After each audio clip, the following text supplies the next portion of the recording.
현실은 주어지는 것이 아니라 우리가 만들어가는 것이고 긍정적으로 사고를 하는 거예요. 될 것이다. 막연한 낙관이 아니라 현실에 부족하고 현실에서 많은 제약이 있어도 우리가 노력을 하면 이루어질 것이라는 꿈을 갖고 살아요. 그래서 여기서도 사람들은 100가지 없어 그러지만 아이들은 있다고 믿는 거죠. 이런 긍정적인 사고를 가지고 있다는 게 레지오에서 제가 굉장히 받은 그런 힘이고요. 혹시 앞쪽에만 불을 끌 수 있으면 좀 더 잘 보이세요? 예, 잘 보이시면 됐고요. 자, 이제 레지오에 대해서 이제 얘기를 하면서 왜 레지오를 해야 되는지 하는 얘기, 뭐 세상이 변하고 모든 것이 정답이 있고 지식이 꼭 경직화된 지식만 있는 것이 아니고 직업도 굉장히 많이 변화하고 다양성이 존중받는 그런 시대가 오고 있어요. 그런 데서 이런 긍정적인 사고와 다양성을 존중하고 모든 것에 대해서 새롭게 열려있는 방식으로 새로운 걸 알아나가려고 하는 자세. 우리 쉽게 얘기해서 융통성 있는 사고, 창의력, 사고력이 필요하다는 얘기는 옛날부터 했죠. 그것을 추구하기 위한 것이죠. 왜 그걸 추구하냐면 세상이 급변하기 때문에 미리 준비를 시켜놓을 수가 없어요, 아이들을. 제가 초등학교 다닐 적만 해도 주판이 너무나 중요했어요. 여자가 주판 하나만 잘 놓으면 은행원 돼서 돈 너무 많이 벌었어요. 그리고 그런 것을 반영하듯이 저는 중학교 시험을 봤거든요. 저희 때는 중학교 시험에 주판이 나왔어요. 진짜 하는 게 아니라 그리는 식으로 했었어요. 그런데 제가 그때 너무 고생을 하고 저를 그걸 가르쳐 주신 선생님이 6학년 담임이 되게 막 무서우셨어요. 막 매도 때리고 그랬거든요. 당연해요. 그때 저희가 한 학년이 16반인데 저희 반이 103명이었어요. 선생님 상상한 거죠. 이렇게 벽에다 붙이고요. 화장실 가면 이렇게 넘어가야 돼요. 103명의 애들을 한 사람이 감당을 하려니까. 그래서 저는 그 주판을 버릴 수가 없었어요. 그래서 제가 주판을 갖고 있었는데 저희 아이가 태어났는데 제가 정리를 하다 보니까 주판이 나서 걔를 딱 줬더니 이 녀석이 그걸 되게 좋아해요. 이렇게 하면은 막 굴르잖아요. 그러다가 어느 날 보니까 막 와르르 소리가 나서 나가보니까 주판을 엎어놓고 거기에 레고를 실었어요. 얘가 보기엔 뭐겠어요? 세상에 이렇게 바퀴가 많이 달린 자동차가 없죠. 너무 신이 나서 그거를 이리저리 끌고 다니고 밀고. 그래서 제가 그걸 보면서 되게 씁쓸한 게 우리 시대엔 저게 목숨줄이었는데 그렇게 변해요. 선생님, 우리 아이가, 제가 큰 애는 지금 직장을 다니고 있고 작은 애가 이제 늦둥이를 하나 낳아서, 딸이에요, 둘 다. 늦둥이를 하나 낳아서 지금 고3이에요. 걔가 중학교 때 컴퓨터를 배우고 싶다 그래서 선생님을 이찬진, 불렀어요. 근데 얘가 안 한대요. 몇 번 하더니. 왜 그러니? 했더니. 선생님이 뭐 시키냐면, 자, 도스 운영체제부터 배우니까, 넣어봐, 켜, 이거 누르면 뭐 나오고. 그거 재밌겠어요? 그냥 컴퓨터가 저런 거 아닌데. 그래서 저는 이제 공부할 적에 컴퓨터가 어떻게 인간의 사고를 확장시켜 줄 수 있는지 이런 거를 해서 컴퓨터를 이용해서 어떤 식으로 아이들의 생각을 확장시킬 수 있는지 그런 걸 아이디어를 내래요, 수업에서. 그럼 아이디어를 내면서 제가 나는 이거를 어떻게 하는지 모르는데 했더니 저희 교수가 너는 아이디어만 내면 되고 그걸 프로그램으로 짜서 하는 건 그것도 전공한 사람인데 왜 그렇게 걱정을 하냐요. 저는 그렇게 배웠는데 와서 유아 컴퓨터. 컴퓨터는 기본이다. 새로운 또 하나의 이제 태권도, 컴퓨터, 국악, 영어, 중국어 이렇듯이 이제 새로운 아이템이죠. 그래서 그 아이의 그걸 들여다보니까 저도 재미가 없을 것 같아서 안 시켰어요. 지금 생각하면 얼마나 웃겨요. 그까짓 거 도스 운영체제 어떻게 하는지 그거 알 필요도 없고요. 자판 연습을 또 이렇게 시켜요. 요즘에 음성인식 나오잖아요. 뭐 하려 자판을 해요. 그러니까 우리가 얼마나 시야가 얼마나 세상이 급변하고 있는지 몸소 10년 사이에도 체험을 하죠. 어떻게 준비해 줄 거예요? 이제는 더 이상 과외를 아무리 학원을 넣으려고 해도 늘 시간이 없어요. 애들 시간이 24시간이 아닌 이상. 물론 그러니까 새벽 2시까지 과외를 허용하죠. 말도 안 되는 얘기지만 제가 보기에 그건 누굴 위한 허용인지 모르겠어요. 부모들이 원하니까 그렇게 해준다고 서울시 교육청에서. 그래서 제가 그러면 교육은 부모를 위한 교육이구나. 이거 완전히. 세금은 부모가 내니까 그런 건가? 투표 부모가 하니까 그런 건가? 애 입장에서는 비록 강제성이 있을지라도 12시, 11시 에 학원 못해 해야 애가 11시 이전에 하루의 삶을 길바닥 헤매는 거 그만두고 집에서 공부를 할지언정 하지 않겠어요? 전 모르겠어요. 왜 그렇게 유아교육에 관한 모든 문제도 다 부모를 위한 거예요. 아이는 실종이 돼버렸어요. 아이의 입장에서 우리 얼마나 아이를 우습게 보고 있는지 몰라요. 그러면서도 걔한테는 돈은 엄청 쏟아붓죠. 이상해요. 자, 그래서 그런 지금 맥락으로 볼 때 레지오 접근법의 주요 원리로 들어가면 이제 왜 레지오 사람들은 이렇게 레지오 교육을 새롭게 보기로 했느냐. 그 모든 교육의 새로운 흐름에 저변에 깔린 게 능동적이고 강한 어린이의 이미지예요. 아이들이란 매우 능동적이래요. 성인이 수동적으로 만들어버리지 않으면, 세 번째 페이지에 있나요? 그리고 강하다는 건 고집이 세다 뭐 이런 의미가 아니라 잠재력이 강하고 아이들의 어떤 세상을 알아가려고 하는 그런 욕구가 강한 그런 걸 얘기하고 있어요. 그래서 우리가 맨날 하는 그 유아교육의 철칙이 아동 발달의 수준을 넘어서면 안 된다는 게 있죠. 그래서 발달에 적합한 실제를 우리는 금과 옥조처럼 여기죠. 발달에 적합한 실제가 1987년에 처음 나왔지만 1997년에 또 한 번 2판이 나왔어요. 2판이 나오면서 굉장히 많이 바뀌었어요. 어떤 식으로 바뀌었냐 하면 모든 것이 우리가 생각하는 발달의 그런 틀에 의해서가 아니라 발달을 지원하고 아이들의 학습을 지원한다는 건 그 상황에서 그 맥락 안에서 교사가 그때그때 결정해야 되는 것이다 라는 그런 문구가 들어가고 비고츠키 이론이 영입이 되고 레지오 에밀리아의 교육에 자극을 받았다는 얘기가 나와요. 레지오가 대단하다는 얘기가 아니라 중요한 거는 아이들을 위한다는 것, 진정한 의미에서 아이를 위한다는 것이 무엇인지에 대한 생각이 조금씩 달라져 가고 있는 거거든요. 옛날에는 애들은 3세면 요만큼 밖에 못하는데 애들한테 이만큼 어려운 거를 강요하면 애 너무 불쌍하잖아. 이런 입장이었다면, 굉장히 성숙론적인 입장이었다면 최근에 그 시각은 조금 다르게 아이가 꽤 유능하고 꽤 잠재력이 많은데 우리는 3세는 못할 거야. 그리고 안 준다는 거죠. 그리고 안 주니까 애가 발달이 안 돼요. 거봐 못하잖아. 무슨 소리인지 아시겠죠? 그런 식의 논리에서 우리는 벗어나야 된다. 그렇다고 해서 애들한테 어린 나이에 일찍 많은 걸 주자. 그런 의미는 아니에요. 하지만 하나의 예를 들어서 2살 때 우리 딸내미가 너무나 글에 관심이 많아서 꼬불꼬불을 썼다. 그럼 걔한테 가서 얘야 기다려.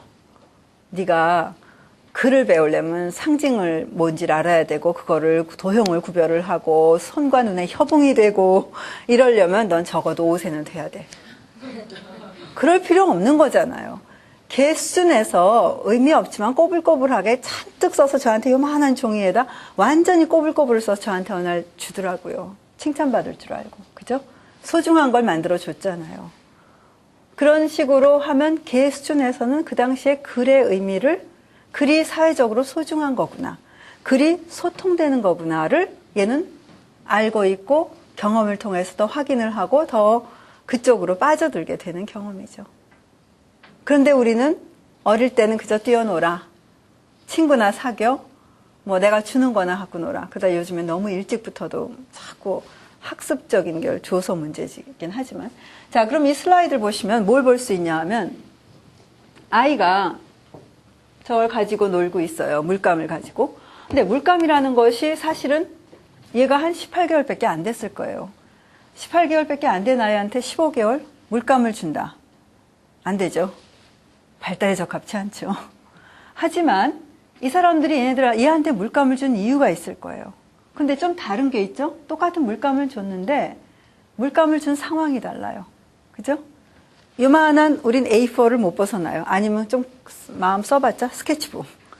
그러니까 애가 그거를 컨트롤도 못할 거고 옆으로 흘릴 거고 뭐 옆에 가서 그릴 거고 이걸 어떻게 관리를 해. 이런 생각을 하실지 모르지만 아이가 그런 걸 감당을 못한다면 아이의 입장에서 생각을 해서 이 경험이 애한테 좋은데 애가 관리를 못한다면 까짓거 종이를 크게 해서 가운데 구멍을 뚫고 애를 안 치면 되지 않느냐. 이 제목은 액션 페인팅이라는 슬라이드로 이제 레지오에서는 나온 건데, 그러니까 행위 예술처럼 행위로 그림 그리기라는 거죠. 무슨 의미냐? 머릿속에 이미지가 있어서 나 집 그릴 거야 하고 그리는 게 아니라 몸을 움직이니까 그 흔적이, 그 결과가 자연스럽게 페인팅이 된 거예요. 전위예술 할 때 행위예술 다 그런 거죠. 온몸을 페인트를 뒤집어 쓴 다음에 온 벽을 뭐 이리저리 부딪히고 다니고 뛰어다니고 난 다음에 남은 흔적, 그 무작위성, 그걸 우리는 예술이라고 요새 보죠. 그죠? 얘도 예술하고 있는 거예요. 행위예술이요. 그런데 여기서 생각할 때 제일 중요한 거는 이 사람들의 의도는 뭔지 모르지만 저는 이 슬라이드가 굉장히 시사하는 점은 아이들이 가지고 있는 현재 수준, 우리가 가지고 있는 고정관념을 벗어나서 아이에게 내가 무엇을 움직였더니 뭔가 흔적이 남는다라는 걸 보는 게 굉장히 소중한 거예요. 왜 요맘때 애들 이렇게 손을 탁 쳐서 애가 옆에 내가 코피가 터져도 손이 자기 옆에 여기 와 있으면 내 손이 한 일을 몰라요. 그래서 제가 왜 울지? 그러고 쳐다보잖아요. 그죠? 내가 한 행위에 대해서 의식을 하고 그렇게 하려면 좋은 방법은 흔적을 남기는 거예요. 그래서 아이들에게 저런 경험을 주었을 거라고 생각해요. 그런데 저 아이가 저걸 색칠을 하는 데 있어서 크레파스를 줄 수도 있어요. 하지만 크레파스는 덜 흔적이 남고요. 덜 매끄럽고요. 물감은 굉장히 선명한 흔적이 매끄럽기 때문에 쉽게 아이들이 다룰 수 있죠. 그리고 손에 붓을 쥔다면 손가락으로 이렇게 하는 거는 쉬워요. 근데 손에 도구를 쥐어서 그 도구를 이용해서 뭘 그린다면 선생님들 다 아시죠? 아동 발달 어디서부터 뭐 어디로 가요? 가슴에서 먼 데로 간다며요. 점점 이렇게 디센터링 하는 그런 훈련도 되죠. 그러니까 이 활동 하나안에 여러 가지 잠재성이 있어요. 그걸 가리키려고 하는 것보다. 그런데 단 한 가지 장애가 물감을 애들이 다루는 것이 어렵기 때문에 그렇다. 그렇다면 까짓거 그 경험이 소중하면 우리가 크리에이티브하게 종이를 바꿔줄 수 있다는 거죠. 이런 적극적인 사고가 레지오의 사고입니다. 왜냐하면 아이들의 그 유능함을 미리 잘라버리고 싶지 않기 때문에. 자, 이거 슬라이드는 많이 보셨겠지만 그래도 이제 또 한번 같이 봤으면 해요. 라우라가 10개월짜리 아이인데 지금 20살이 넘었어요. 그래서 이번에 라우라에 관한 책을 내는데 얘가 한 챕터를 썼어요. 미국에서 책을 내고 있거든요. 이 과정이 선생님들에게 뭘 보여줄 수 있냐면 교사와 아이가 어떤 식으로 상호작용을 해서 아이들의 그 경험을 확장을 시켜주는지, 교사는 어떤 역할을 하는지 하는 걸 볼 수 있는 슬라이드 셋이라고 생각을 해요. 라우라 지금 10개월이기 때문에 당연히 말 못하죠. 하지만 우리는 얘가 말하는 걸 들을 수 있어요. 몸으로 말을 하죠. 표정으로 말을 해요. 뭔가를 열심히 넘겨요. 그럼 우리는 보통 얘는 됐구나. 하나는 해결됐어. 그리고 딴 애를 보겠죠. 좀 더 말썽을 피우는 애. 그런데 뭘 보고 있냐면 선생님이 얘를 보고 있어요. 이 녀석 몰입해 있는 거 보이시죠? 그죠? 통통한 녀석이. 그러더니 열심히 카탈로그를 넘기니까 선생님들은 아마 저거 보고 소근육 발달은 끝내주겠다 그럴 거예요. 그죠? 그 잡지를 넘기는. 우리 이렇게 소근육 대근육 그만해도 돼요. 사는 거 자체가 소근육 대근육 발달이기 때문에 교육 목표에 교수 목표에 항상 쓰는 거 보면. 그런데 이제 얘가 넘기다가 멈췄어요. 그럼 왜 좀 더 넘기지? 소근육 발달이 목적이라고 볼 적에 얘한테 넘길 것으로 주었다면 그렇게 볼 거예요. 근데 그게 아니라 카탈로그 안에 굉장히 다양한 물건들이 있잖아요. 그래서 이제 선생님이 주었던 것 같아요. 멈추고 들여다봐요. 무슨 행위를 하다가 멈춘다는 건 뭘 의미해요? 관심 있다라는 얘기죠. 들여다보니까 선생님이 같이 봐요. 근데 이 녀석 보세요. 세상에 태어난 지 10개월밖에 안 되는데 벌써 내 주변에 있는 사람이 나에게 어떤 존재인지 알아요. 궁금해요. 알고 싶어요. 고개를 그쪽으로 살짝 기울이죠. 우연일 수도 있어요. 하지만 보세요. 선생님이 그러면 얼른 시계야 시계 따라서 해봐. 영어로는 watch라고 해. 그랬을 거예요. 우리나라 부모 같았으면. 그죠? 잠깐 기다렸습니다. 왜냐하면 아이가 주도권을 잡기 위해서. 왜 그러냐 하면 이것에 어떤 측면에 관심이 있는지, 얘가 이 면에 진짜 관심이 있는지, 그걸 잠깐만 숨을 멈추고 기다리면 얘가 못 참고 먼저 시작을 합니다. 그죠? 얘가 지금 뭘 하고 있냐, 시계를 가리키면서 혼자 가리키고 있는 게 아니에요. 혼자 가리키고 있다면 이거 신기해 정도겠죠? 근데 얘는 뭐라 그래요? 선생님, 나 이거 궁금해요. 나랑 좀 같이 논해봅시다 라는 얘기 아니에요? 손가락을 가리키는 능력은 얘는 2달밖에 안 됐을 거예요. 8개월쯤부터 나타나는 능력이거든요. 이걸 잡으려고 하는 게 아니라 딱 가리킨. 우리 같이 보자예요, 이거에. 그러니까 얘는 벌써 주변에 있는 인적 자원을 어떻게 활용할지를 안다는 거죠. 이런 유능함이 있다는 거예요. 진짜 있어요, 애들. 영아들도 굉장히. 깐난쟁이 아이들도 옛날에는 뭐 눈에 뿌옇다. 절대 안 그래요. 요즘에 아이들 지각 발달해서 보면 그렇지 않거든요. 근데 얘가 또 하나 아는 건 옆에 있는 사람을 내가 잡아 당겨야 된다는 걸 알아요. 고개만 기울여서는 안 돼요. 이것만 찝어서는 안 돼요. 어떻게 해요? 눈을 쳐다보면 확실해요. 제가 어떤 선생님 눈을 쳐다보면 졸다가도 딴전을 피다가도 문자를 보내다가도 못해요. 아무리 생명부지의 저지만 그리고 다수고 그렇지만 선생님도 눈은 거부할 수가 없어요. 눈길을. 쳐다보는데 제 눈썹 보세요. 정말 궁금해요. 얘는 지금. 근데 얼마나 어려운 과제인지 아세요? 2살밖에 안 된 아이가 이거를 흔들거리지 않으면서 선생님을 이걸 쳐다보면 쉬운데 이 코디네이션 힘들거든요. 그런데 이제 그걸 보고 있으니까 선생님이 시계를 보여줍니다. 네가 지금 보고 있는 이것이 이것이다라고 보여줘요. 그러면서 시계야라고 했대요. 그랬더니 얘가 이걸 열심히 만지작만지작 하면서 너무너무 궁금해하는 거예요. 선생님이 가만히 보니까 얘가 이거를 되게 궁금해하고 정말 오랫동안 몰입을 한다.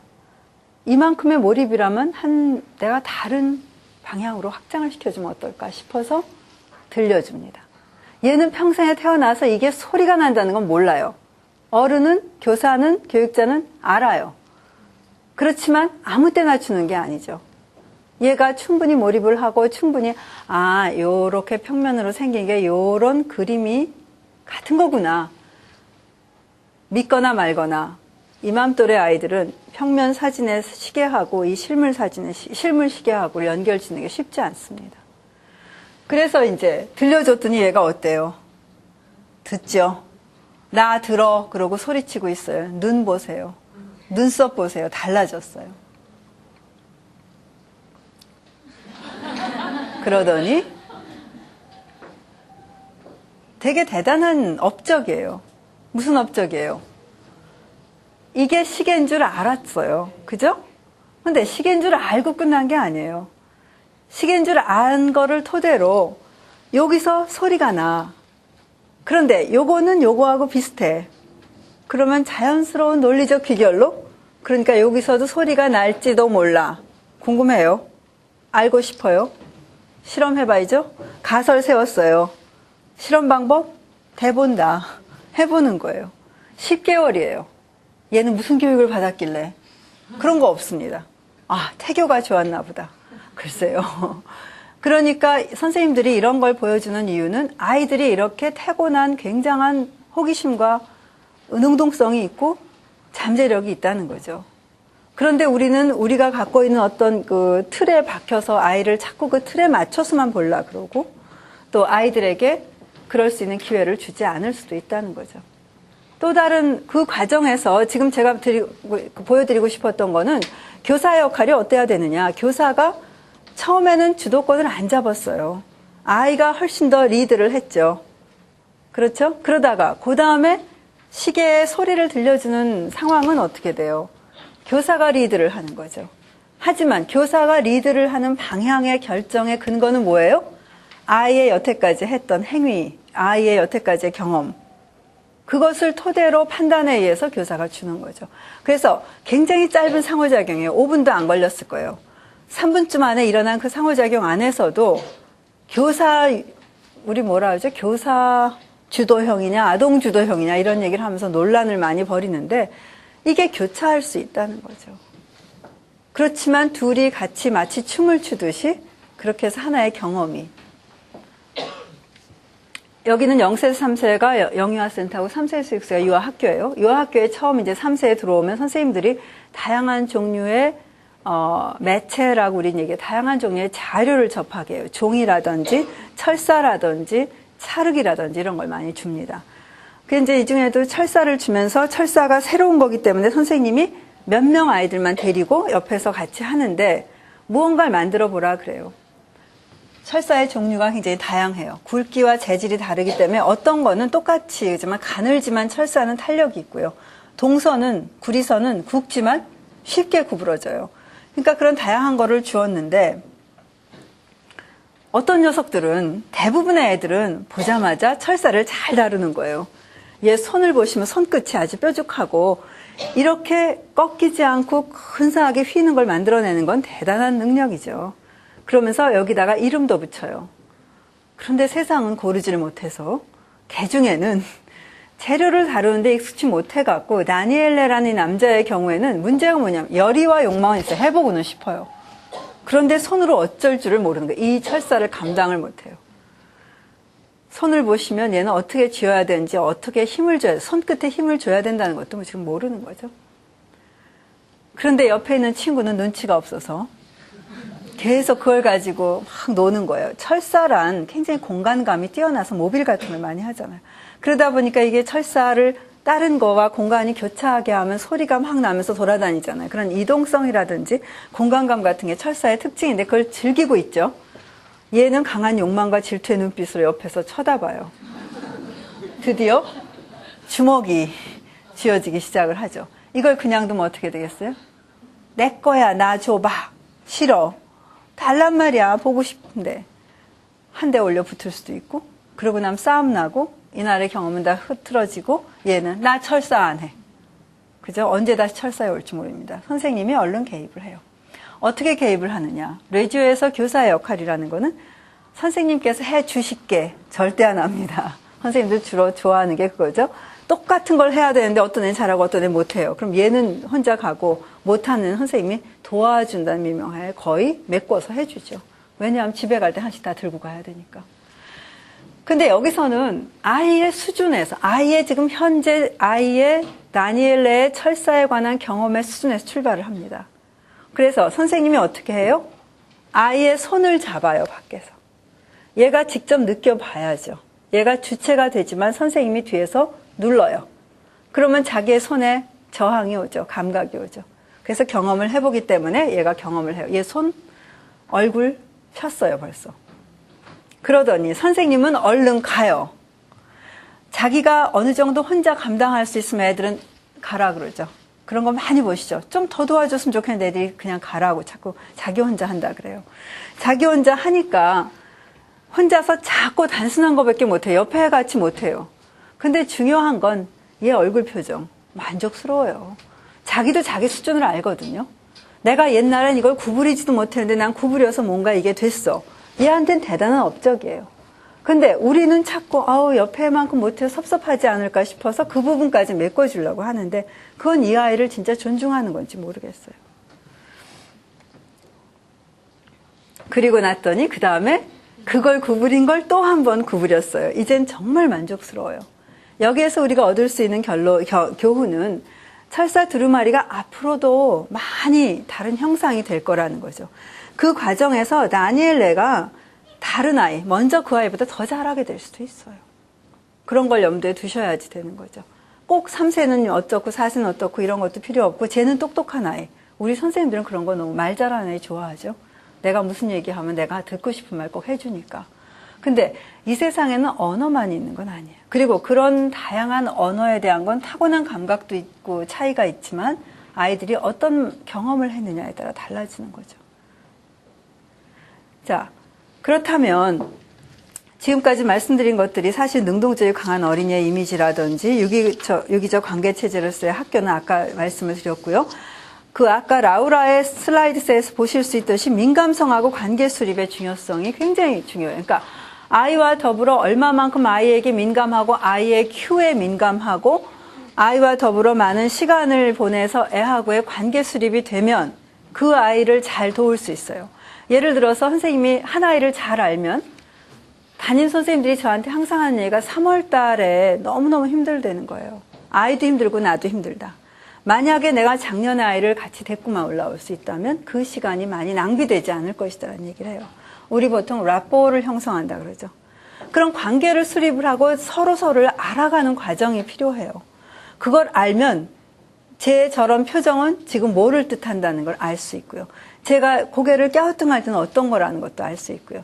제가 유난히 보통 때는 찰흙 근처도 안 가는데 오늘 찰흙을 간다. 이거는 남이 보기에는 형편있는 거 만들어내도 걔의 역사를 아는 선생님의 입장에서 볼 적에는 대단히 북돋아줘야 될 일이에요. 그래야 걔가 또 하죠.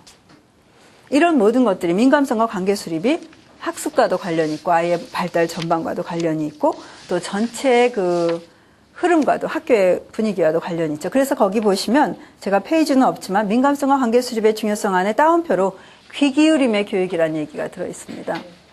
귀를 기울인다란 말은 라우라를 항상 연상시키세요. 말이 아니라 아이의 몸짓, 아이의 표정, 아이의 소리, 아이가 풍기는 분위기, 아동의 모든 표현 모드의 몸짓을 포함한 귀를 기울이라는 얘기예요. 상징적인 의미로 귀를 기울여서. 그런 것이 중요하고요. 마음을 끄는 환경, 아까 이제 얘기 안 했지만 사실은 이거는 뭐 중요한 게 아닙니다. 환경이 중요하죠. 선생님들이 생각하는 그런 아름다운 환경, 유리가 있고 빛이 잘 들어오고 뭐 근사하게 돼 있고 뭐 색깔이 아름답고 그런 것이 아니라 아이들에게 얼마만큼 아동 친화적이냐, 뭐 작은 사이즈의 의자 이런 의미가 아니라 아이들에게 다양한 경험을 하게 하고 아이들을 배려한 그런 그 환경이냐가 중요해요. 그래서 레지오는 일부러 학교에 가면은 작은 의자만 있지 않아요. 저는 맨날 유치원 가면은 제 엉덩이는 크거든요. 그래서 앉아있다가 오면 다리에 쥐가 나요. 그리고 되게 힘들어요. 허리도 아프고 선생님들도 그렇잖아요. 그런데 거기 가면은 어른 소파도 있고요. 어른 의자도 있고 작은 것도 있고요. 굉장히 모든 게 애들이 작업하는 책상은 작아요. 그런가 하면 인공의 물도 있고 자연물도 있어요. 또 천장도 높았다 낮았다 해요. 근사하지 않아요. 천장이 다 똑같잖아요. 그럼 어느 부분은 일부러 위에다 무슨 천을 들이우든지 해서 낮춰요. 그런가 하면 조명도 자연광도 경험하게 하지만 어디는 백열전구를 켜놓고 어디는 형광등을 씁니다. 굉장히 아이들이 다양한 경험을 우리와 함께 있는 이 공간 안에서 해야 된다는 게 소중한 그런 얘기예요. 그런 의미로서 아주 풍요롭고 마음을 끄는 환경이에요. 그 다음에 제가 이제 말씀드리고 싶은 게 5번의 발현적이면 상호적 조정 과정. 이게 바로 교육 과정. 이게 바로 프로젝트거든요. 그래서 프로젝트라 그러면 근사한 거창한 걸 얘기하시는데 지금 보여드리는 프로젝트는 아주 짧지만 프로젝트의 모든 특색이 들어있는 거예요. 저는 요즘에 지난 한 7, 8년 동안 일상의 중요성에 대해서만 얘기를 했었어요.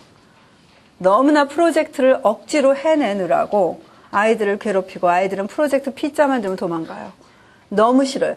선생님하고 얘기 한번 해볼까? 그럼 애들 다 배 아파요 뭐 그러고 너무 싫어요. 괴로워요. 그런가 하면 애들은 또 선생님 비율을 잘 맞추는 애들 이런 얘기도 해요. 오늘 놀이터에서 뭐 애들 누가 밀어서 울었지 그거 어떻게 생각해? 그랬더니 뭐 누가 나빴어요 어쨌어요. 어떻게 하면 우리 앞으로 이런 일이 없을까? 그랬더니 한 아이가 딱 친구 프로젝트 해요 그러더래요. 그 내가 참 걔는 선생님의 마음을 읽는데 상황을 읽는데 대단한 도 같은 애구나 그런 얘기를 했어요. 중요한 건 프로젝트의 규모가 중요한 게 아니고 프로젝트의 결과물이 중요한 게 아니고 프로젝트에 담긴 원칙이 중요한 거예요. 그래서 고양이스러움이라는 그런 프로젝트를 한번 보시면 좋을 것 같아요. 자, 시계가 없어. 3시 반에 끝나야 되는 거죠. 그죠? 마무리를 하셔요? 한 15분 더 해도 돼요? 4시까지요? 제가 오늘 방통대에서도 강의가 있어갖고 날아가야 하는 예, 고양이스러움이라는 그런 프로젝트가 이제 어떻게 시작했는지를 말씀을 드릴게요. 레저에서 프로젝트를 시작을 할 적에 어떤 프로젝트는 우리 도시에 관해서 애들이 한번 알아봤으면 좋겠다 하면 30몇 개의 학교가 다 같이 할 때도 있어요. 하지만 내용은 다 달라요. 도시와 관련된 어느 것이든 또 우리나라에서도 매년 운동회를 하잖아요. 10월에 운동회를 한다. 운동회는 우리 해요. 우리 역사예요. 우리 유치원의 역사예요. 그러면 운동회를 어떻게 할 것인가를 애들하고 1학기부터 얘기를 하면서 조직위원회를 짜고 운동회에 넣고 싶은 걸 하고 그거의 규칙을 정하고 이런 걸 서서히 해서 운동회를 할 수도 있어요. 쉽게 얘기하면 교사나 교육자가 제시를 하는 주제로도 프로젝트를 할 수 있다는 거죠. 하지만 그 프로젝트 안에서 무슨 일이 일어날지 하는 구체안은 미리 정하지 않아요. 그렇게 되면 아이들을 귀를 기울여 줄 수가 없어요. 그죠? 그런데 또 다른 대부분의 경우의 프로젝트는 아이들이 생활을 하는 일상생활 안에서 아이들이 흥미로워하는 거리에서 출발이 돼요. 예를 들어 아까 얘기한 것처럼 아침에 학교에서 오다가 펑크난 자전거를 봤다. 그거 가지고 그게 도화선이 돼서 프로젝트가 될 수 있어요. 하루 잠깐 이야기 나누고 그렇구나. 우리 참 중요한 얘기를 했어. 아무개가 우리 나중에 또 생각해보자. 다음에 얘기하자 하고 밀지 않고 왜냐하면 오늘의 활동이 있으니까. 오늘 나가야 될 거 이번 주에 계획이 있으니까 미루게 되죠. 그런 것이 아니라 아이들의 그런 경험으로 연결을 시켜 나가는 것이 프로젝트의 일상에서 출발을 하지만. 그래서 여기도 이제 그런 케이스인데 이 유치원은 빌레타라는 유치원으로 굉장히 큰 유치원, 오래된 역사, 유명한 유치원이에요. 레지오 안에서도. 이 유치원 안에 그 정원이 있어요. 근데 그 정원 안에 도둑고양이가 많아요. 주택가기 때문에. 근데 그 중에 유난히 그레타라는 이름을 받은 고양이가 있어요. 맨날 와서 애들하고 놀았어요. 근데 어느 날 그레타가 사라졌어요. 왜 사라졌느냐? 너무 잘 그리지 않았어요? 저는 이 그림을 보면서 제일 처음 이 그림을 봤을 때 너무 신기했어요. 왜 귀가 짝짝일까? 이해를 할 수가 없었어요. 그죠? 그럼 이제 우리 같으면 귀는 그렇게 안 생겼지? 그러고 다시 그려봐 했을지도 모르겠어요. 근데 제가 이거를 건축학을 하는 분한테 보여드렸던 이분이 와, 이 녀석들 대단하다 해서 뭐가요? 그랬더니 귀를 선생님 앞에서 보세요. 그럼 동그랗잖아요. 귀를 옆에서 보세요. 세모거든요. 그래서 제가 한 대 탁 맞은 거예요. 저는 그렇게 생각 못해요. 저는 시각을 일정한 시각에서 봐야 되니까 뾰족하게 다 그리든지 옆에서 그리려면 앞에서 그리면 또 일관성 있게 통일을 해야지. 이런 생각을 가지고 있는데 애들은 그런 거에 구애받지 않습니다. 애들 지도 그리라고 하면 어떻게 해요? 건물이 다 이러고 누웠죠. 그러면 아유 귀엽긴 한데 애들이 아직 모르는구만. 위에서 내려다보면 네모밖에 안 보인다는 것을. 근데 애들은 그래갖고는 이게 무슨 건물인지 어떻게 알아요? 그러고 싶지 않은 거예요. 그리고 그렇게 그린다 그래서 그 가치가 없는 게 아니라 그 안에서 또 다른 가치를 찾을 수 있는 거죠. 다른 배울 것도 찾을 수 있고. 어쨌건 그레타가 없어졌던 이유가 뭐냐 하면 새끼를 낳은 거예요. 도둑고양이가. 그래서 새끼 4마리를 데리고 왔어요. 근데 여기 지금 사진은 없는데 새끼 4마리가 다 다른 거예요. 점박이 있는 것도 있고 뭐 다 다른데 애들이 너무 좋아해서 맨날 고양이 갖고 놀아요. 선생님들이 애들이 너무 좋아하니까 그 애들이 노는 옆에 노트를 이제 가지고 나가서 사진기를 가지고 나가서 이렇게 같이 메모를 좀 했어요. 애들이 고양이를 보면서 얘는 이름이 뭐다, 네론이다, 얘는 뭐다 다 이름을 붙이고 너무 성깔이 다 달라 그러고 성격도 다 파악을 하고 그래서 지네가 막 거기에 대해서 얘기를 하고 그림을 그렸어요. 그림을 그렸더니 고양이가 다 똑같아 보이는 거예요. 그러니까 애들이 막 화가 나서 4마리가 다른데 왜 우리가 그린 고양이는 똑같냐는 거죠. 그래서 이제 특색을 찾아내려고 애를 쓰고 그래서 고양이 그림을 그리고 고치고 난리를 쳤어요. 그런 며칠, 한 2주 정도의 과정, 2주, 정확히 모르겠는데 하여튼 며칠간의 과정 중에 선생님이 몇 번을 관찰을 했겠죠. 아이들이 제일 지네끼리 하는 과정에 많이 나온 얘기가 근데 얘네 어디서 왔어? 너무 신기하잖아요. 그래서 선생님들이 이제 그 기록을 가지고 회의를 했습니다. 아이들의 이 매달리는 흥미를 어떻게 활용을 할 것인가. 우리나라 같으면 어떻게 할 줄 아세요? 애들이 고양이 좋아하는구나. 고양이 프로젝트. 그죠? 고양이는 무슨 과에 속하고 얼마를 살고 무슨 고양이, 시암 고양이, 페르시안 고양이가 있고 완전히 고양이 백과사전을 만들어야 우리는 시원해요. 그게 지식이라고 생각하는 경우가 많아요. 근데 여기서는 그게 아니라 아이들이 고양이에 관심 있는 게 고양이에 새끼가 없다가 온 그 현상에 관심 있는 거였죠. 그래서 애들이 하도 그 말을 여러 군데서 나오니까 선생님들이 그럼 애들하고 이 얘기를 한번 해봅시다. 그래서 어느 애들을 다 모아놓고 너희들 얘기를 계속 고양이 뭐 가지고 놀았지, 고양이 어쨌지, 뭐 한참 얘기를 하다가 맨날 너희들 근데 고양이는 어디서 오나 그러고 묻더라. 궁금해하는 것 같더라. 근데 고양이 어디서 오니? 그랬더니 애들이 막 이론을 내는데 기상천외한 이론. 고양이 나무에서 온대요. 그래갖고 이제 선생님들이 뜨아했죠. 근데 물러설 선생님들이 아니에요. 항상 출발은 그래요. 기상천외해요. 근데 거기에 굉장히 재미있는 게 있어요. 얘네들이 뭔가 이론이 있을 거다. 다시 말해서 고양이 새끼가 어디서 왔느냐 하는 얘기는 다시 말하면 생명체의 탄생에 관한 이론이에요. 그래서 애들한테 물어봤습니다. 고양이는 어디서 와? 고양이 나무에서 와. 한번 그려볼래? 종이를 줬어요. 애들이 나무를 그렸어요. 왜냐하면 지네가 고양이 나무라 해서 그려야죠. 어쩌겠어요. 지네가 뱉어놓은 말인데. 선생님이 그 고양이 나무를 그린 걸 보면서 그렇구나. 그런데 그러면서 그걸 복사를 해서 오리지널은 두고 복사를 해서 또 내줬어요.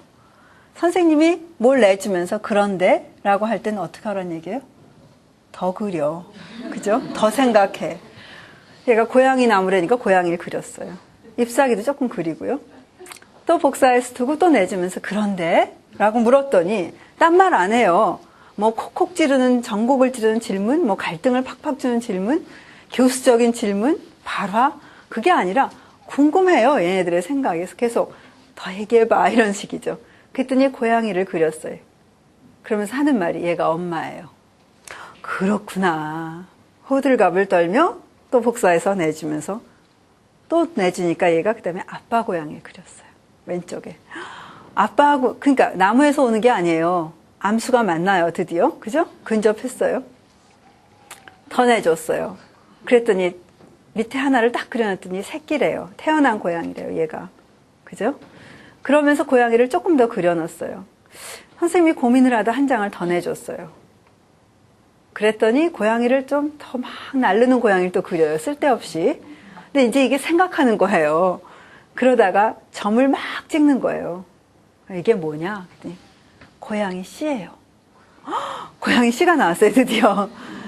그래서 어떻게 해서 그럼 고양이가 태어나는데? 그랬더니 이 엄마가 와서 나무를 박박 긁으면서 나는 네론을 원해. 이미 이름도 정해져 있어요. 그리고 네론이라는 놈을 원하면 걔를 가질 수 있는 거예요. 네론을 원해. 그럼 얘네 말에 하면 네론 씨가 뚝 떨어지면서 네론이 태어난대요. 황당하기 그지없죠? 하지만 고양이 나무보다는 훨씬 발달됐어요. 이게 중요한 거예요. 선생님들은 그런 탄생에 관해서 애들이 어떻게 알아요? 그거를 뭐 7살짜리 애들하고 해서 어쩌겠다는 거예요. 애들 이거 보세요. 잘못된 지식이잖아요. 하지만 발생이라는 건 선생님들도 잘 이해 못해요. 물론 핵분열에서 2이 되고 4개 되고 8개 되고 그거는 알지만 그것이 지닌 진정한 의미, 경이로운 거거든요. 애들도 궁금해요. 걔네 나름대로 이론을 출발을 해서 이론이 점점점 구성이 더 정교해지면 그게 배움이고 그게 학습이라는 거죠. 이게 나중에 되면 자꾸 좀 더 어른스러워지겠지만 우리를 능가하는 새로운 이론을 낼 수도 있는 거죠. 그래서 이제 선생님들이 이걸 끌어안고 고민을 막 했습니다. 이제 여기서 중요한 건 항상 선생님이 한 단계로 넘어갈 때마다 고민을 한다는 거예요. 기록을 끌어안고 고민을 했어요. 여기서 그만둬? 여기서 진짜 고양이나 그림 그리고 끝나? 고양이 연극이나 해? 고민을 하다가 그런데 아이들이 발생의 개념을 우리가 고양이가 어디서 태어나는지 개념이 중요하다 그래서 시작을 했잖아요. 이걸 어떻게 더 확장을 시킬까? 우리가 잘못 끌고 들어가면 안 될 것 같아.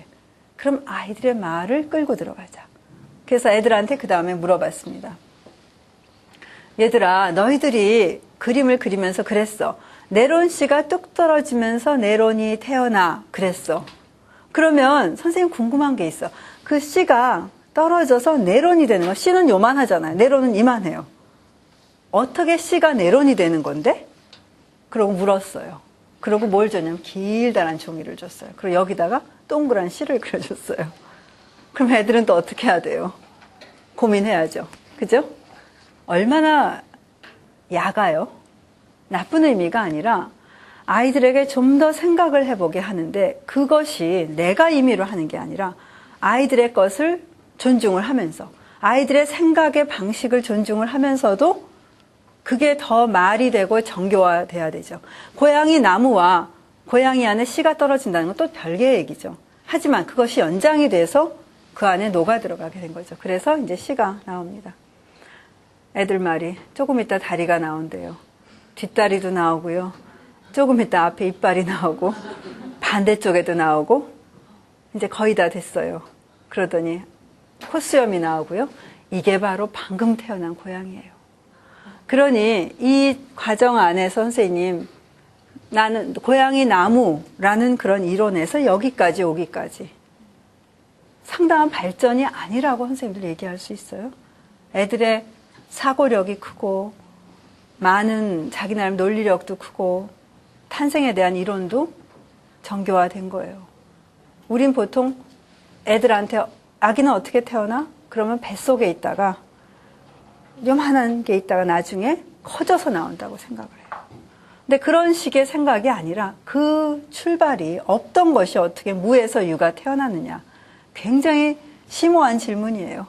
그것을 아이들이 아무리 어려운 주제라도 아이들은 어렵지 않게 자기 수준에 맞춰서 스스로 조정을 해서 한다는 거죠. 그래서 애들이 그린 고양이들 그림이고요. 이건 이제 맥락을 다 할 수가 없고. 자, 이제 마지막으로 선생님들이 간단하게 하고 싶은 게 많지만 참고 슬라이드 그 표가 아니라 이제 프로젝트를 보여드리고 싶은데 사실 국내 프로젝트를 보여드리고 싶은데 그러죠. 지금 보시는 거는 책이 나와 있는 거기 때문에 선생님들이 나중에 딴 데서 보실 수 있을 겁니다. 제가 마음에 안 드나 봐요.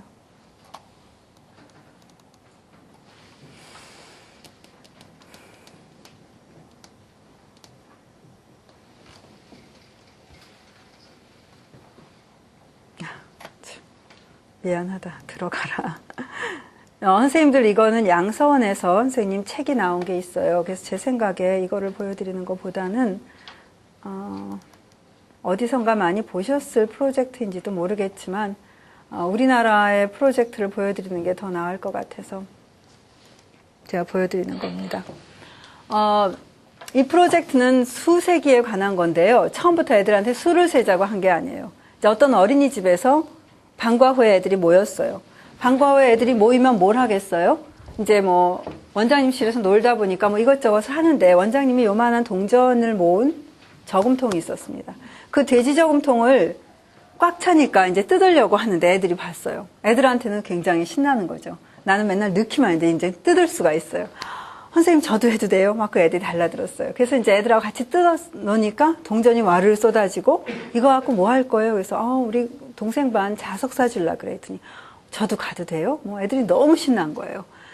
그랬는데 이제 동전이 나오니까 동전이 여러 개가 나오니까 애들이 본능적으로 하는 게 세는 게 돼버렸어요. 그래서 이제 애들하고 수세기, 동전세기를 했었는데 그 과정에서 애들한테 물어본 질문들, 돈이 뭐냐? 그랬더니 이제 10번을 이거 했는데 그 중에 한 5번쯤 했을 때 물어본 거였어요. 돈은 일해서 버는 건데요. 김밥 만두를 팔기도 하고 회사, 구청, 김포공항, 청와대 가서 일하고 돈 벌어. 너무 재밌어요. 여기가 화곡동이었어요. 김포공항에서 일하는 애 많고요. 아이의 아빠 중에 하나가 청와대 경호원이었습니다. 그리고 어떤 아이의 아버지는 분식집을 해요. 그죠? 너무나 잘 드러나요. 돈으로는 뭘 할 수 있냐 하면 물건도 사고 노래방도 가고 텔레비전, 가방, 땅 이런 것도 산대요. 그 가족의 재테크 전략까지 볼 수 있어요. 마트에서 무엇을 살 때 비싸면 돈을 더 벌어. 아니면 은행에 돈을 모아. 그랬더니 한 애가 교회 가서 돈 내고 들어가서 하느님께 저금하면 하느님은 그 돈을 우리를 보호해 준대요. 이 나이에 안 거 이 세상에 공짜는 없어. 우리가 뭔가 도움이 있을 거야 라고 생각하는 거예요. 그랬더니 옆에 있는 독실한 신자가 아픈 사람 도와줄 때 상자에 돈 넣는 거야. 하느님은 부자인데 왜 교회에 돈을 내냐. 좋은 의도로 하느님을 옹호했는데 재미는 말 하느님은 부자인데 왜 우리가 돈을 또 주냐. 돈이 없으면 어떡하나 그랬더니 통장과 도장을 가지고 은행에 가서 달라 그러면 돼. 맞는 얘기예요.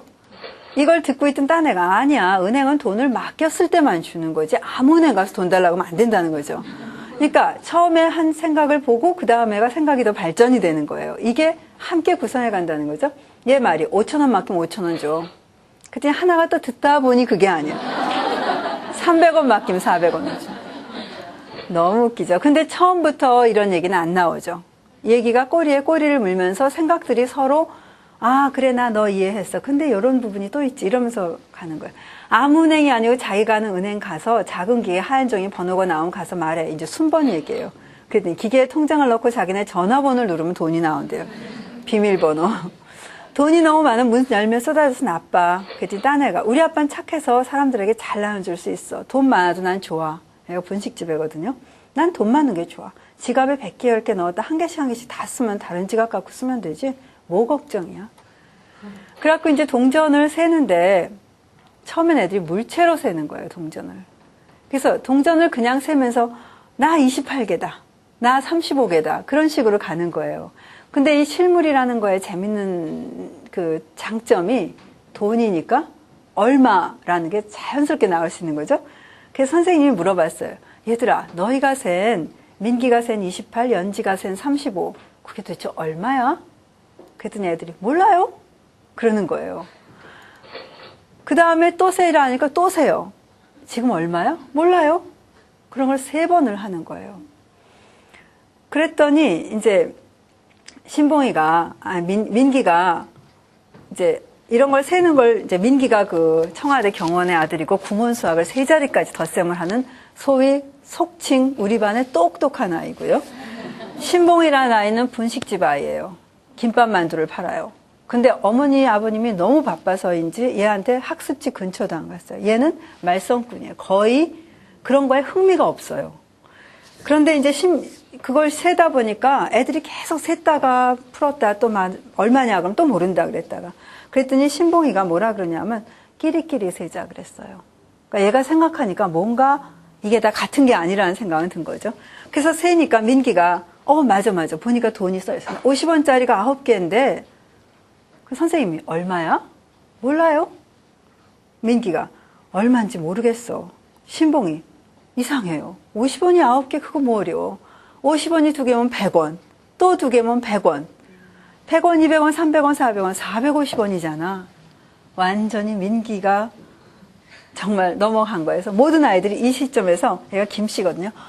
야, 김신봉 잘한다. 막 이러기 시작을 한 거예요. 신봉이도 자기에 대해서 새로운 그런 면모를 발견을 한 거죠. 그래갖고 이제 그렇게 동전을 세고 있는데 그 동전 세는 과정을 너무 여러 번을 해도 애들은 계속 모른다는 거예요, 합이. 근데 재밌는 거는 선생님이 다 세고 나서 너희 합치면 얼마니? 그랬더니 신봉이는 모르는 줄 알아요.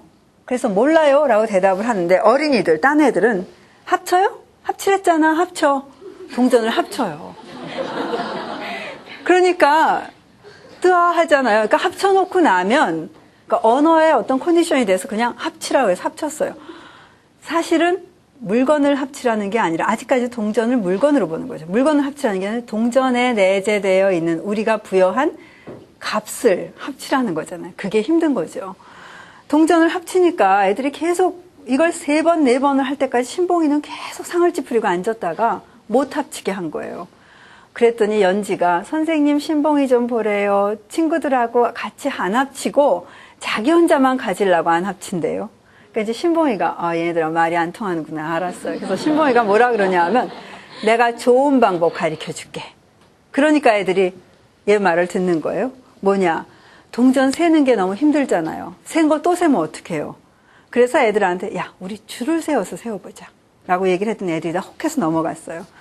줄을 세워서 다 세웠는데 이제 세는 거는 그래서 세는 능력이 방법이 바뀌어졌죠. 근데 세다 보니까 신봉이가 세는 게 100원짜리인데 수가 많아요. 그러니까 얘가 이걸 세는데 100원짜리를 세다 보니까 32개가 나왔어요.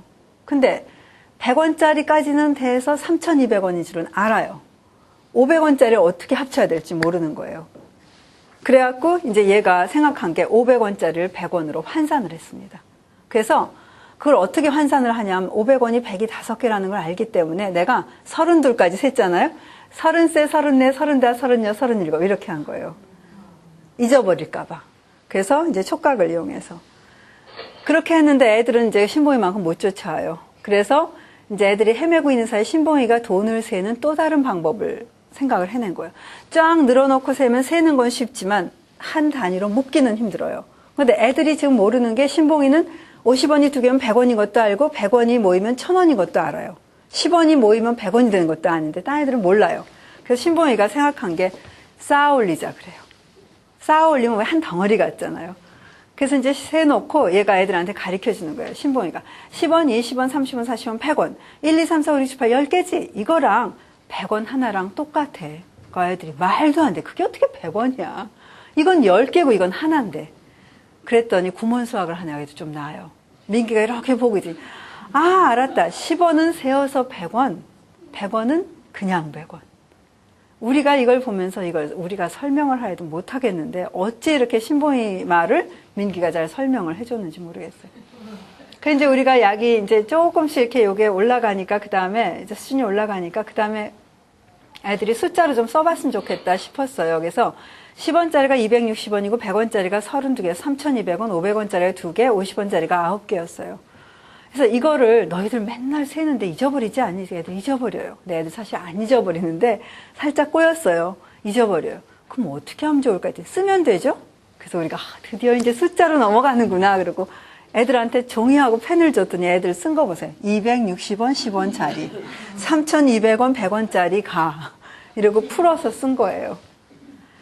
그래갖고 이제 애들이 글씨를 말로 하는 수를 숫자 전환이 힘든 거구나를 깨달았어요. 그래서 260원을 써보라 했더니 애들이 이렇게 쫙 쓴 거예요. 지 멋대로.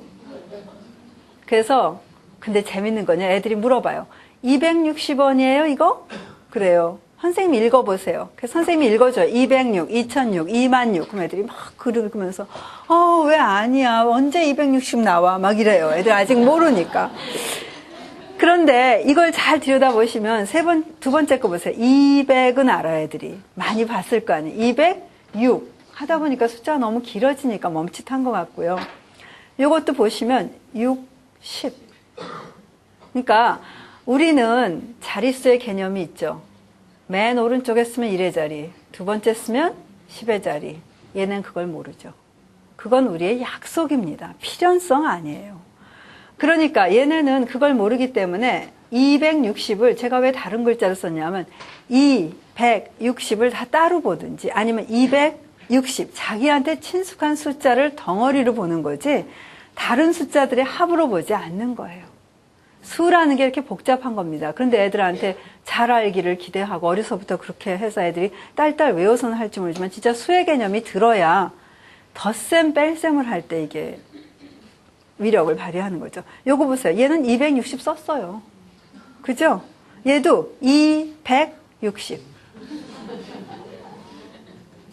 그래서 이제 이걸 다 쓰고 나서 애들이 260을 맞게 쓴 걸 우리가 260 읽어주니까 얘가 막 너무 좋아하면서 찾았다 그랬어요. 그래서 450을 써보라 했는데 또 헤매요. 선생님 한 번 배웠다고 애들이 그 원리를 금방 딴 데 적용할 수 있는 거 아니에요. 아직까지 뭔지 몰라요. 그렇기 때문에 애들은 계속 원리를 찾아내기 위해서 여러 번 경험을 해야 되는 거죠. 여러 맥락에서. 450을 주니까 못 찾아서 막 여러 개 쓰다가 450을 쓴 걸 우리가 450 하고 읽어줬더니 얘 하는 말, 세 글자네? 그래서 제가 그 말이 무슨 뜻인지 한참 고민을 했어요. 근데 제가 사실은 홍콩에 가서 발표를 하면서 이제 한문으로 썼던 건데, 450, 네 음절이죠. 우리말로. 근데 왜 숫자는 450이에요? 세 개잖아. 이상하죠. 이상해야 맞아요. 우린 너무 익숙해서 이상한 줄도 몰라요. 그래서 애들 보고 이상하대요. 저는 그렇게 생각해요. 그래서 이제 다 끝나가니까 선생님이 그래 10원짜리는 260, 50원은 450, 100원은 3,200, 500원은 1,000원. 다 합치면 얼마야? 그랬더니 이제 동전을 합치진 않아요. 이제는. 근데 뭘 합치는 줄 아세요? 너무 웃기죠. 그런데 이렇게 합쳐놓고 애들이 무슨 얘기를 하냐면 즉각적으로 지네가 깔깔대고 웃으면서 말도 안 돼. 너무 길어. 평상시에 이렇게 큰 숫자를 본 적이 별로 없는 거예요. 그리고 자기네가 쓰는 이 동전이 이러리라는 생각이 안 드는 거죠. 상식이에요. 이 세상에서 3년, 4년, 5년을 살아온 사이 배운 상식이에요. 얘네들 굉장히 많이 배웠거든요. 그래갖고 이제 신봉이하고 민기를 보면 얘는 난 돈 갖고 세면 셀 수 있는데 얘는 구체물에 강해요. 실물 경제에 강해요. 다 셌다. 4,910원이야. 답은 이미 나왔어요. 그래서 신봉이가 난 세워서 할 수 있어. 500원짜리는 두 개를 1,000원으로 하고 1,000원, 200원, 1,200원 이렇게 4,910이야. 민기 계속 하는 말이 난 숫자를 바꿔주면 다 덧셈 하는데. 근데 이게 숫자 전환이 안 돼서 헤매는 거예요. 원은 0이에요. 합칠래요.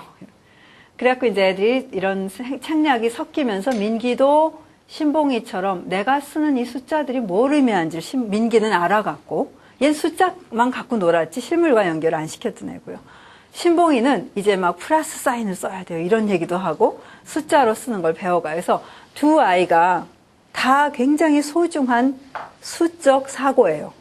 그렇지만 하나는 상징으로만 돌고 하나는 구체로만 돌아요.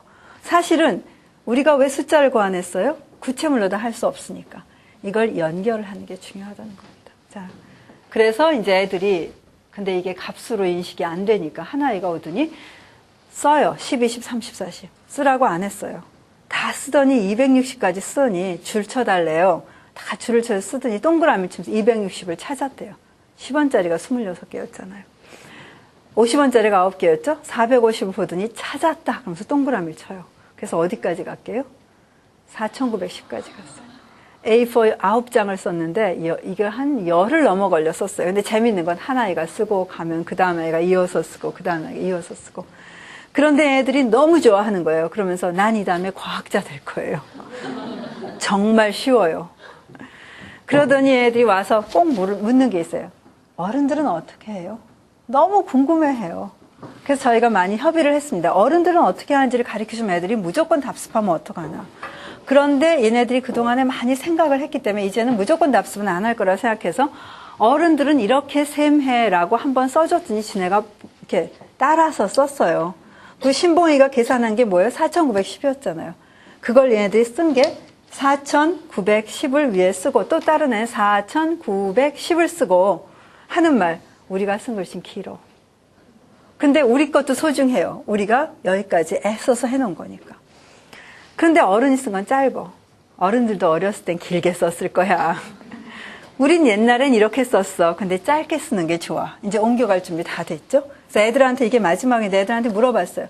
왜 어른들은 짧게 쓸까? 그랬더니 하는 말이 종이가 너무 많이 들어요. 안 그러면. 너무 팔이 아파요.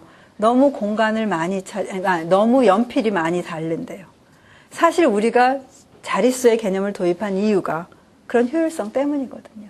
그래서 아이들이 원리를 이해해 가는 거죠. 수는 원래 규칙이야. 사회 규칙도 규칙이니까 너희 그냥 무조건 외워. 이거 아닙니다. 다 그 밑에는 내재된 원리가 있어요. 그것까지 애들이 같이 하면 더 배우고 싶어하고 더 의미 있고 더 재미있고 그래서 애들이 굉장히 수개념이 발달했던 그런 사례입니다. 자, 이제 자꾸 밖에서 들여다보고 언제 끝나나 그러는 것 같아요. 예. 제 강의는 여기까지 하고요. 원고 읽어보시고 다시 한번 돌이켜보시는 기회가 됐으면 합니다. 예, 감사합니다.